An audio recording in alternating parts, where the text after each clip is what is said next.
kolaborasi sih, kolaborasi yang bikin semuanya itu jadi mungkin. Yang tadinya orang tunanetra melihat aja nggak bisa, apalagi bikin desain.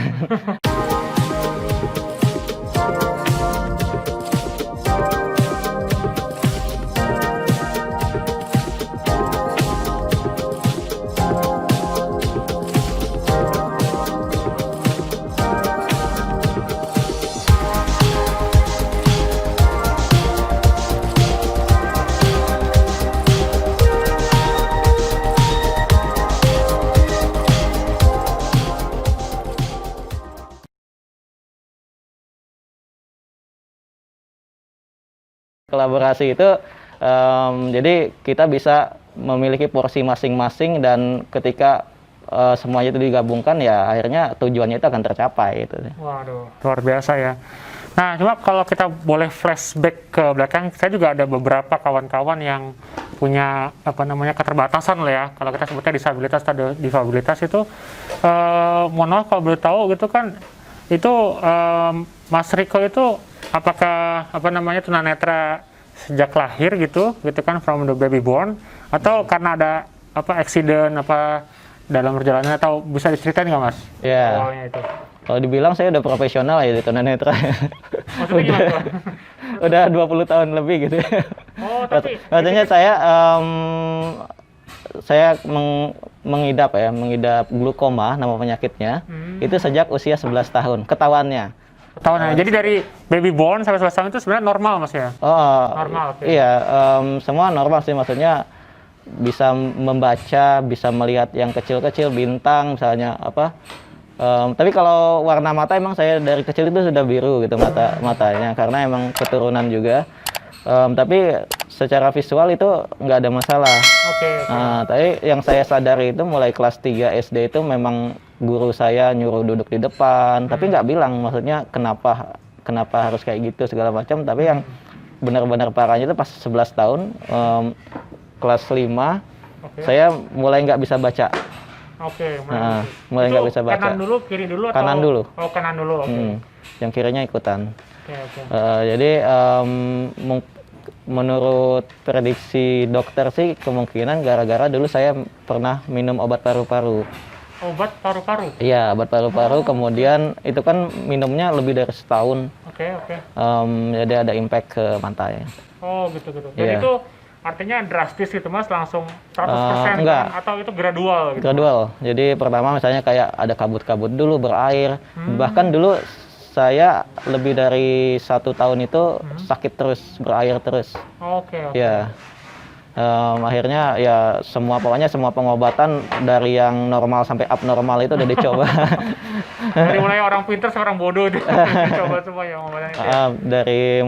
pokoknya semuanya dari kemana-mana. Akhirnya alhamdulillah orang tua saya berpikiran terbuka. Jadi beliau lebih mengutamakan pendidikan daripada terus mencari-cari penyembuhan gitu ya. Akhirnya ya alhamdulillah saya disekolahkan ke kota. Dulu kan saya lahirnya di Batu Raja, itu kota kecil di Sumatera Selatan. Saya dipindahkan ke Palembang, kemudian begitu Bapak punya informasi lagi ada sekolah lebih baik, dipindahkan lagi ke Jakarta. Kemudian akhirnya SMP saya termasuk SLB kan, akhirnya SMA saya bisa ikutan di SMA umum lagi, SMA negeri gitu. Tapi ketika dari umur 11 tahun atau kelas 5 SD itu sampai totally visual impaired itu, berarti 1 tahun menginjak kelas 6 itu apakah sudah 100% manual blind, atau misalnya low vision, atau berapa persen penglihatan ketika itu? Pas SMA itu saya masih bisa jalan tanpa tongkat. Ketika SMA? Kalau di persentase itu kan paling 20%-an. Kalau sekarang mungkin berapa persen ya? 5%-an kali ya. Kalau sekarang itu sebenarnya warna kelihatan. Bentuk kalau yang diri-diri ini nggak gerak tuh saya nggak tahu, bisa saya tabrak aja nih. Kalau nggak gerak. Jadi kayak siluet itu kayak kelihatan. Tapi kalau duit kelihatan. Kalau duit masih kelihatan ya. Nanti berarti ada bakat-bakat entrepreneur kayak gitu. Jadi sebenarnya lebih efektif mungkin istilahnya adalah low vision ya. Low vision. Poor low vision. Poor low vision. Karena buat informasi juga teman-teman ya, kalau kita mungkin dari 0 sampai 100% artinya kita bisa melihat dengan normal. Ada juga orang yang mungkin untuk visual, untuk melihat butuh bantuan kacamata karena ada rabun dekat atau rabun jauh gitu ya. Kemudian juga ada yang namanya low vision, bisa melihat tapi dengan sangat-sangat keterbatasan gitu. Jadi mungkin seperti tadi kalau Mas Riko bilang hanya sekedar seperti siluet gitu kan, atau seperti putih. Kalau misalnya teman-teman yang yang blind, itu benar-benar total banget 0% kemampuannya itu seperti gelap Mas ya semuanya ya. Dia juga nggak tahu bedain gelap sama terang itu kayak gimana juga. Ada yang bilang putih doang, ada yang bilang hitam doang ya. Oke. Artinya sebenarnya sebelum mengidap tunanetra itu Mas Riko sudah punya kemampuan tadi ya, membaca, menulis, berhitung. Ya, kalau itu sudah pokoknya udah itulah melihat dunia lah ya. Oke. Sudah melihat dunia, sudah belajar sampai kelas 5 SD di sekolah umum. Akhirnya juga lulus SD itu juga masih di sekolah umum, SMP di SLB baru mulai mulai adaptasi dengan keadaan fisik. Kemudian pas SMA ketika sudah siap balik lagi ke SMA umum gitu. Oke, sampai akhirnya kuliah pun yang umum ya. Oke, jadi sebenarnya teman-teman bisa lihat ya, kalau misalnya kita ngeliat, misalnya kalau ngeliat teman-teman yang disabilitas tunanetra itu some of them gitu kan end up gitu kan, berakhir kan, misalnya ada yang di panti pijat gitu kan, atau ada yang jual di pinggir jalan dan semacam. Sebenarnya tidak semuanya seperti itu gitu. Jadi penting banget ketika, apalagi kalau Mas Riko kan alhamdulillah punya keluarga yang open minded gitu kan. Jadi saya punya teman yang ketika dia mengidap disabilitas itu langsung serta-merta diarahkan sama orang tuanya, udah ini pasti akan nasibnya akan jadi tukang pijat gitu misalnya, atau tukang kerupuk gitu. Maksudnya itu seakan-akan dunia itu jadi runtuh gitu Mas. Ya, itu namanya konsep inklusivitas, ketika lingkungan, nggak hanya keluarga tapi masyarakat, kemudian pemerintahan, misalnya kelurahan yang paling dekat ya, atau RT RW mendukung seorang penyandang disabilitas tadi. Karena inklusivitas gitu, misalnya jalannya nggak dibuat sulit, kemudian lingkungannya ramah, semuanya bisa membantu, jadi disabilitasnya sebenarnya nggak ada. Sama artinya kalau teman-teman di sini misalnya yang merasa visualnya baik-baik saja gitu ya, ketika malam-malam di rumah kita misalnya berlima ngumpul di satu rumah, ketika mati lampu siapa yang disabilitas di situ? Semuanya jadinya ya. Justru yang tunanetra tadi nggak disabilitas, dia keluar gitu. Kemudian nyalain lampu lagi.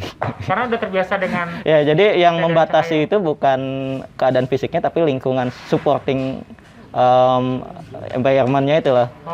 Sama aja kalau kita misalnya ada di lantai 2 nggak ada tangga, semuanya disabilitas gitu. Jadi ketika supportingnya itu bagus, misalnya dia mau belajar, dia ada buku braille atau punya soft copy untuk materi pelajarannya. Ketika di jalan ada guiding block biar dia bisa berjalan sendiri, jadi nggak ada disabilitas sebenarnya. Kalau semuanya itu dibuat inklusif gitu. Oke.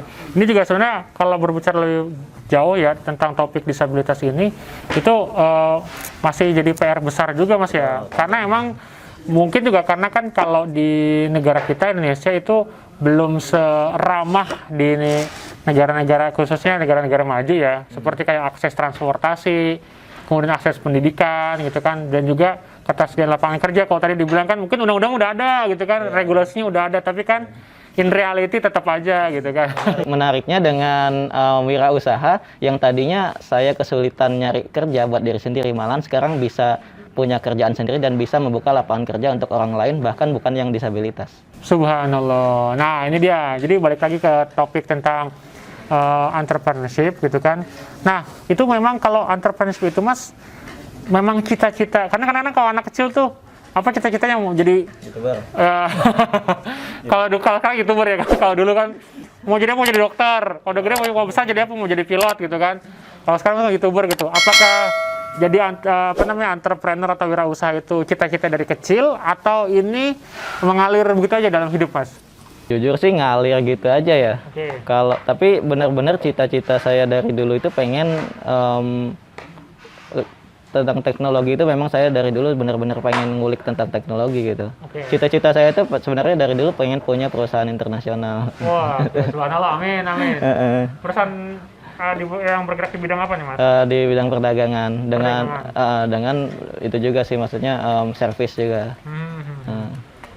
Jadi emang udah palingnya udah punya niatan ya, emang suka dodolan ya.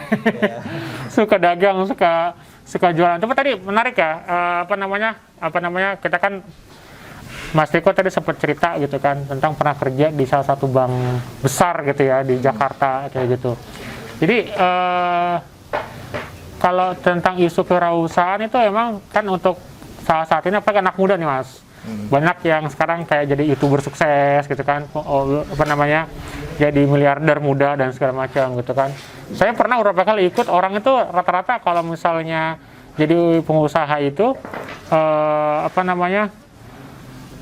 ada salah satu seminar ya cukup unik, dia bilang cara gila jadi pengusaha gitu. Atau pokoknya yang penting itu nyemplung aja dulu gitu kan, mulai aja dulu gitu. Tapi tadi dari ceritanya Mas Riko itu, beliau kerja dulu 4 tahun ya, kan itu bukan waktu yang singkat kan. Bahkan berangkat pagi pulang malam dari jam 5 sampai jam 10. Setelah waktu kerja itu baru mulai nyambi untuk belajar digital marketing. Artinya ini beliau itu resign itu by design gitu. Nah itu apa tuh Mas yang latar belakang itu? Kenapa nggak langsung tadi ya tiba-tiba nyemplung aja gitu Mas?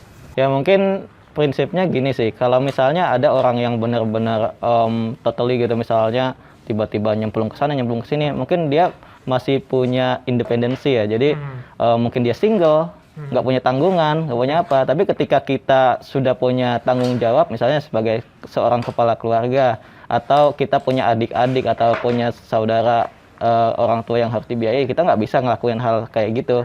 Itu tetap harus, gitu, iya nggak bisa, harus realistis. Tapi tetap harus itu inovatif juga. Jadi kalau prinsip saya itu dari zaman dulu itu saya sulit banget nyari peluang. Misalnya peluang apapun ya, misalnya saya pengen kayak gini itu kayaknya nggak ada deh. Misalnya saya dulu pengen banget jadi pesulap gitu. Sekarang nyulap ini loh, nyulap bahan-bahan kardus menjadi uang gitu. Pengen jadi pesulap gitu kan. Tapi kayaknya susah banget nih tunanetra gitu jadi pesulap kayak gitu. Tapi prinsipnya gini, kalau misalnya kita benar-benar nggak ada peluang, jangan cari peluang tapi ciptakan peluang gitu. Oke, itu poinnya bagus. Ciptakan peluang ya. Ciptakan peluang. Jadi bahkan gini, banyak juga teman-teman saya yang disabilitas juga nggak mau memulai bisnis online dari dulu.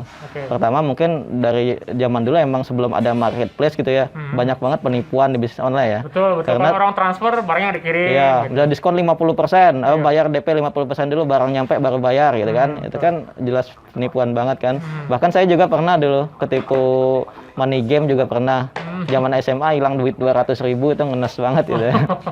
Money game. Jadi sudah underestimate dulu untuk teman-teman nyemplung di dunia online. Habis itu banyak juga statement yang mengatakan cari sampingan di dunia online. Itu saya agak-agak miris karena saya bukan sampingan di dunia online ini gitu. Itu utama Mas ya. Penghasilan utama itu rezeki juga kan? Iya, di dunia online. Jadi apa ya, harus benar-benar ditekunin, fokus